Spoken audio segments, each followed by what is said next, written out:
જય શ્રી કૃષ્ણ. આજના વિડીયોમાં આપણે અષાઢ માસના સુદ પક્ષની એકાદશી કે જેને દેવપોઢી કે દેવસઈની એકાદશી કહેવામાં આવે છે, આ એકાદશી વ્રતનો મહિમા, તેની પૂજન વિધિ અને તેની વ્રતકથા સાંભળીશું. મંગલમ ભગવાન વિષ્ણુ મંગલમ ગરુડધ્વજ મંગલમ પુંડરીકાક્ષ મંગલાય તનોહરે. બોલો જગતના પાલનહાર ભગવાન શ્રી હરિનારાયણની જય. અષાઢ માસના સુદ પક્ષની એકાદશી કે જેને દેવશયની એકાદશી, દેવપોઢી એકાદશી કે દેવશયન પર્વ તેમજ પદ્મા એકાદશીના નામે ઓળખવામાં આવે છે. બધી જ એકાદશીઓમાં આ એકાદશીનું મહત્ત્વ ઘણું જ વધારે છે. આ એકાદશી વર્ષની સૌથી મોટી એકાદશી કહેવામાં આવે છે. દેવશયની એકાદશીથી ભગવાન શ્રી હરિનારાયણ પાતાળલોકમાં 4 માસ માટે યોગ નિંદ્રામાં પોઢે છે અને શ્રીહરિના 4 માસના શયન પછી છેક કારતક સુદ એકાદશી એટલે કે દેવ ઉઠની એકાદશીથી શ્રીહરિ જાગૃત થાય છે. આ 4 માસના સમયગાળાને ચાતુર્માસ કહેવામાં આવે છે. આજે દેવપોઢી એકાદશીના દિવસે જગતપિતા ભગવાનને પોઢાડવામાં આવે છે અને તુલા સંક્રાંતિની એકાદશીના દિવસે જગાડવામાં આવે છે. દેવશયની એકાદશીના દિવસે ઉપવાસ કરીને ચાતુર્માસના સંકલ્પ સાથે ભગવાન વિષ્ણુની પ્રતિમાની સ્થાપના કરવી, એક સારા ગાદી તકિયા ઉપર ભગવાનને સુવડાવવા તેમજ વેદ પુરાણના જાણકાર વિદ્વાન બ્રાહ્મણ પાસે પ્રભુને પંચામૃતથી સ્નાન કરાવવું. પછી ભગવાનને સુગંધિત ચંદન લગાડી ફૂલ, ધૂપ અને દીપ કરી ભગવાનનું પૂજન કરવું. ત્યાર પછી પ્રભુને 2 હાથ જોડી અને પ્રાર્થના કરવી, હે લક્ષ્મીપતિ, આપ લક્ષ્મી સહિત શયન કરો. આપ શયન કરશો એટલે સમગ્ર જગત શયન કરશે. આ રીતે પ્રાર્થના કરી બાજોટ પર ભગવાનની સ્થાપના કરી ચાતુર્માસ સુધી લીધેલા નિયમોનો ત્યાગ ન કરવો. આ 4 માસ દરમિયાન સંસારની દોરી એ ભગવાન ભોળાનાથના હાથમાં હોય છે. આ ચાતુર્માસ દરમિયાન શુભ કાર્યો વર્જ ગણવામાં આવે છે. તેમજ આજના દેવપોઢી એકાદશીના દિવસથી નાની બાળાઓના વ્રત ગૌરી વ્રતનો પણ પ્રારંભ થાય છે, જેમાં નાની બાળાઓ 5 દિવસ અલોણા વ્રત કરે છે. આ 5 દિવસ માતા પાર્વતી અને ભોળાનાથની પૂજા કરી અને 5મા દિવસે રાત્રે જાગરણ કરી શ્રદ્ધાપૂર્વક પોતાનું વ્રત પૂર્ણ કરે છે. એકાદશી એટલે 11મી તિથિ, જે મહિનામાં 2 વખત આવે છે, સુદ પક્ષની અને વદ પક્ષની. આ દરેક એકાદશી તિથિના સ્વામી ભગવાન શ્રી હરિનારાયણ છે. આ દરેક એકાદશી ભગવાન શ્રી હરિનારાયણને સમર્પિત છે.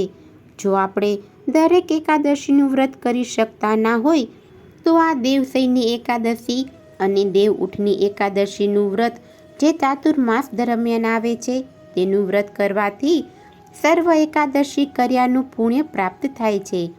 આપણા ઋષિ મુનિઓએ પાપ, પુણ્ય, સ્વર્ગ, નર્ક આદિનો વિચાર કરીને મનુષ્યને સારા માર્ગે ચાલવા માટે, સારા કર્મ કરવા માટે વ્રત, જપ, તપ અને ઉપવાસનું સૂચન કરેલું. તેમાં એકાદશી વ્રતનો ઘણો જ મહિમા છે. એકાદશીના દિવસે ભગવાન શ્રી લક્ષ્મીનારાયણ દેવનું વિધિ વિધાનથી પૂજન કરવાથી, તેમની સેવા કરવાથી, દાન પુણ્ય કરવાથી ભક્તો મનોવાંછિત ફળની પ્રાપ્તિ કરી શકે છે. આજના દેવપોઢી એકાદશીના દિવસથી ચાતુર્માસનો પ્રારંભ થાય છે અને આ ચાતુર્માસ દરમિયાન અમુક નિયમ લઈ તેનું પાલન કરવામાં આવે તો ભગવાન શ્રી હરિની કૃપા આપણા ઉપર વરસતી રહે છે. આ એકાદશીનું વ્રત કરનાર વ્યક્તિને હજારો યજ્ઞદાન અને તીર્થયાત્રા જેટલું પુણ્યફળની પ્રાપ્તિ થાય છે. એકાદશીનું વ્રત કરવાથી મનુષ્યના સર્વ પાપોનો નાશ થાય છે અને મન શુદ્ધ બને છે. આ એકાદશી મહત્વપૂર્ણ એટલા માટે છે કે આજે ચાતુર્માસનો પ્રારંભ થાય છે અને તેની સાથે વ્રતનો સંકલ્પ પણ થાય છે. જ્યારે દેવ ઉઠની એકાદશી આવશે ત્યારે પારણ થાય છે. આ માટે દેવશયની એકાદશી આખા વર્ષ દરમિયાન આ મોટામાં મોટી એકાદશી કહેવાય છે. એકાદશીનું વ્રત પુણ્ય આપનાર અને સુખ આપનાર છે. આપણા હિન્દુ ધર્મમાં દેવશયની એકાદશીના દિવસે જગતના પાલનહાર ભગવાન શ્રી હરિ વિષ્ણુ ક્ષીરસાગરમાં વિશ્રામ કરવા માટે જાય છે અને લગાતાર 4 માસ સુધી ભગવાન નારાયણ યોગ નિંદ્રામાં પોઢે છે. ત્યારે ભગવાન મહાદેવ આ જગતનો કાર્યભાર સંભાળે છે. એટલા માટે ભગવાન શ્રી હરિ વિષ્ણુ કે જે શયન મુદ્રામાં હોય છે તેમની પૂજા આરાધના થાય છે.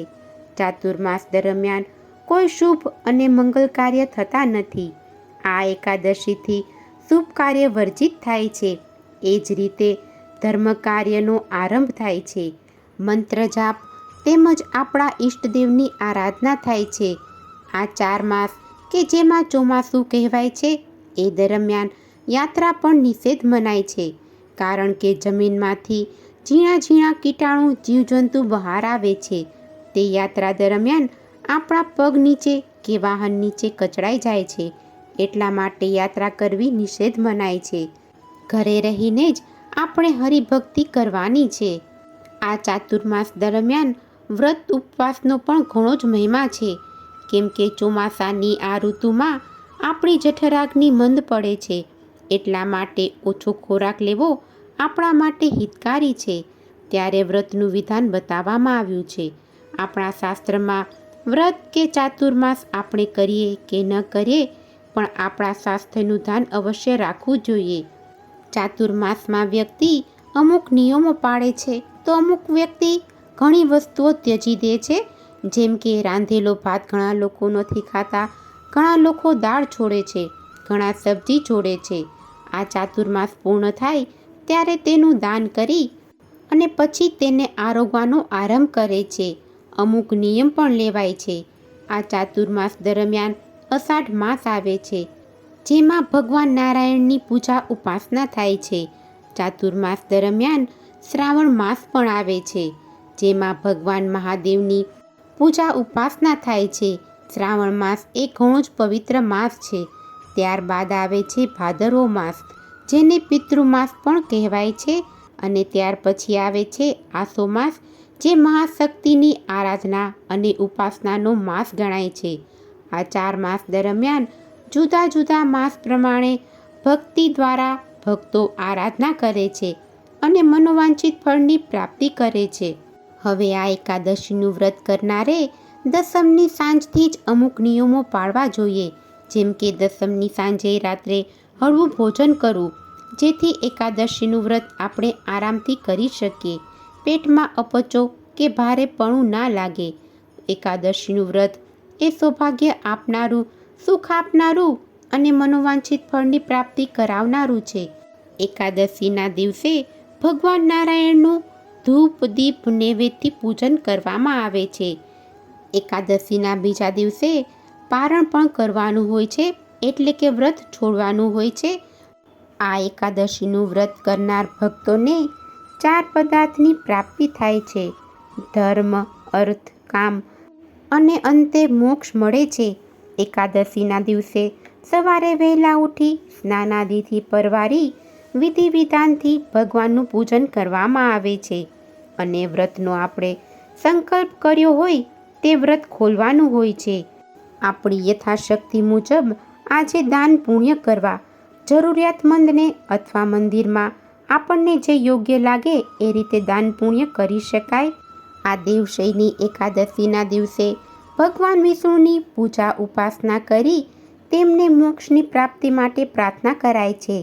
આ એકાદશીને પદ્મા એકાદશી, હરિશયની એકાદશી, અષાઢી એકાદશી કે દેવશયની કે દેવપોઢી એકાદશી તરીકે ઓળખવામાં આવે છે.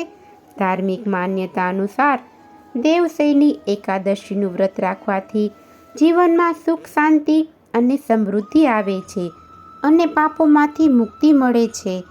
દેવશયની એકાદશીના દિવસે પૂજન વિધિ માટે એકાદશીના દિવસે સવારે વહેલા ઉઠી સ્નાનાદિથી પરવારી શુદ્ધ વસ્ત્ર ધારણ કરવા, ત્યારબાદ ઘરના મંદિરની સાફ સફાઈ કરવી અને ઘરના મંદિરમાં ભગવાનનું જે પણ સ્વરૂપ હોય તેને પંચામૃત અને શુદ્ધ જળ તેમજ ગંગાજળથી સ્નાન કરાવી અને શણગાર કરવો, ધૂપ દીપ નૈવેદ્યથી પ્રભુની પૂજા કરવી, ત્યારબાદ આરતી કરવી અને ભગવાનને ભોગ ધરાવો.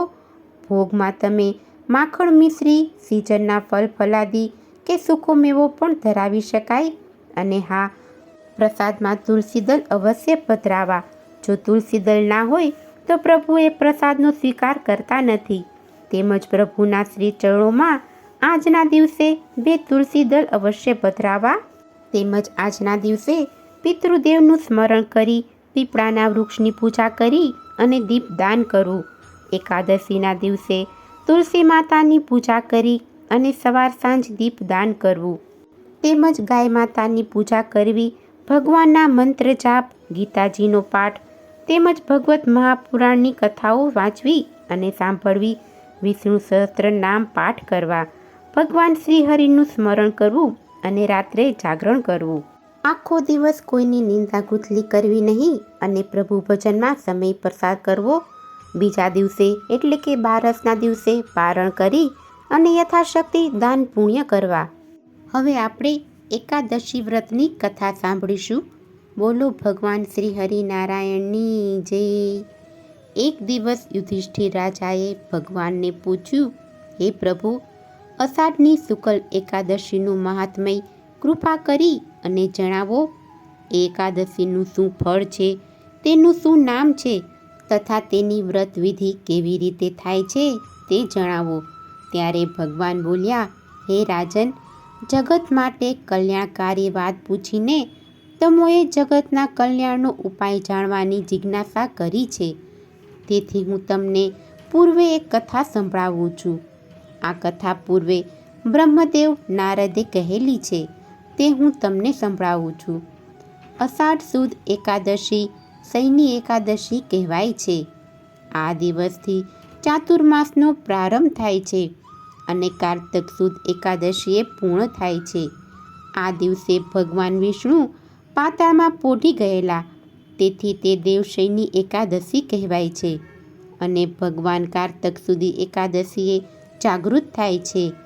આમ આ 4 માસનો સમય ચાતુર્માસ ગણાય છે. પૂર્વે સૂર્યવંશમાં માંધાતા નામે સત્યવાદી રાજા થઈ ગયો.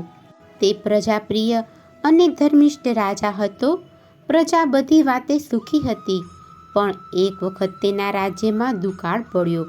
વરસાદ નહીં વરસવાથી અન્ન પેદા ના થયું. લોકો ભૂખના દુઃખે ત્રાસી ગયા. તેથી યજ્ઞો તથા વેદ અધ્યયન પણ વિસરી ગયા. કેમ કે ખાવા અન્ન ન હોવાથી આખો દેશ ક્ષુધા-પીડિત થઈ ગયો. પછી ધર્મ કર્મ ક્યાંથી સૂજે? આખો દેશ દુઃખી થઈ ગયો. તેથી પ્રજા રાજા પાસે ગઈ અને કહેવા લાગી, હે રાજન, ઉદક એ ભગવાનને રહેવાનું સ્થાન છે. તેથી ભગવાન એ જ નારાયણ છે અને પર્જન્યરૂપી ભગવાન વિષ્ણુ યંતરયામી ગણાય છે. એ જ આ જગ ઉપર વૃષ્ટિ કરે છે અને અનાજ પેદા થાય છે અને એ અનાજથી જ પ્રજા જીવે છે. માટે તે નૃપ શ્રેષ્ઠ છે. વળી આ સંજોગોમાં પ્રજા બેબાકડી બની ગઈ છે. પુણ્ય, ધર્મ, કર્મ, વેદ, અધ્યયન સર્વે વિસરી ગઈ છે. પુણ્યોનો અભાવ થવાથી પ્રજાનો નાશ થાય છે. માટે ગમે તે કરો, પણ અન્ન પેદા થાય તથા પ્રજા જીવે તેમ કરો. પ્રજાના આવા વચનો સાંભળી અને રાજા બોલ્યા, હે પ્રજાજનો, તમારી વાત સત્ય છે.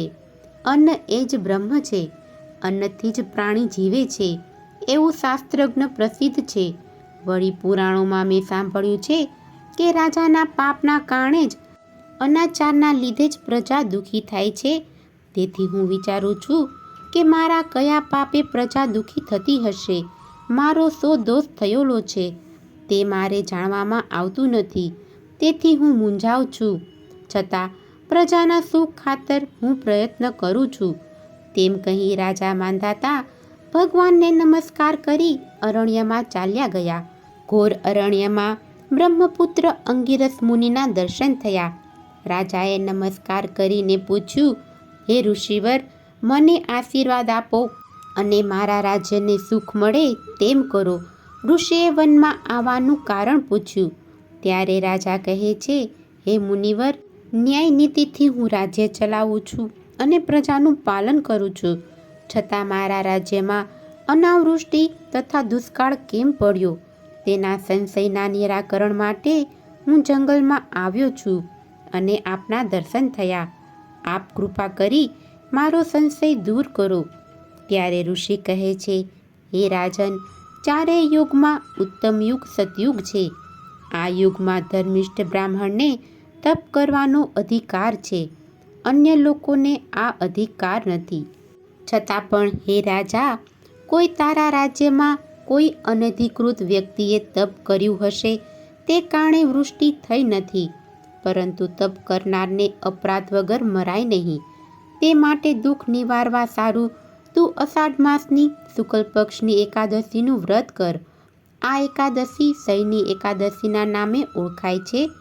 અંગિરસ મુનિના વચનો સાંભળી રાજા પોતાના નગરમાં પાછો આવ્યો અને અષાઢ માસ આવતા શુક્લ એકાદશીનું વ્રત કર્યું.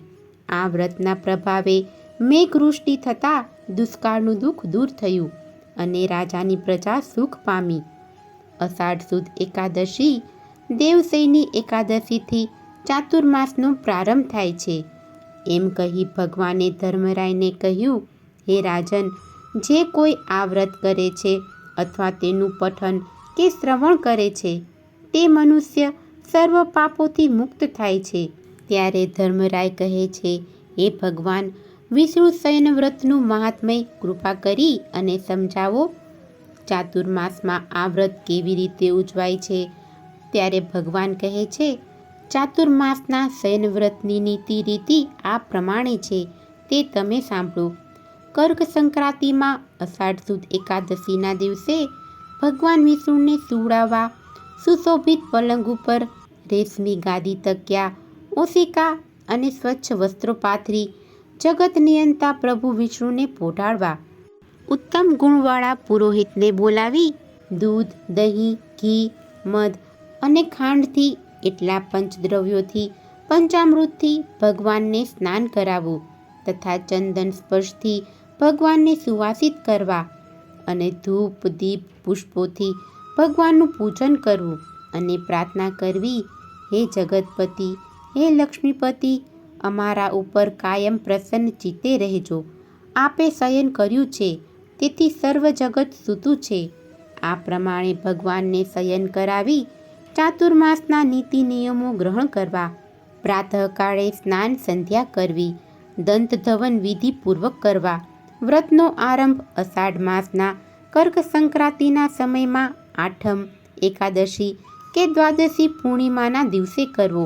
વ્રતના 4 માસ કરી કાર્તક શુક્લ એકાદશીના દિવસે સમાપ્ત કરી પૂર્ણાહુતિ કરવી. હે ધર્મરાય, અષાઢી શુક્લ એકાદશીના દિવસે ઉપવાસ કરી કોઈ નિયમ કરવો અને આવો નિયમ કરવાથી 12 માસના પાપ નષ્ટ થાય છે.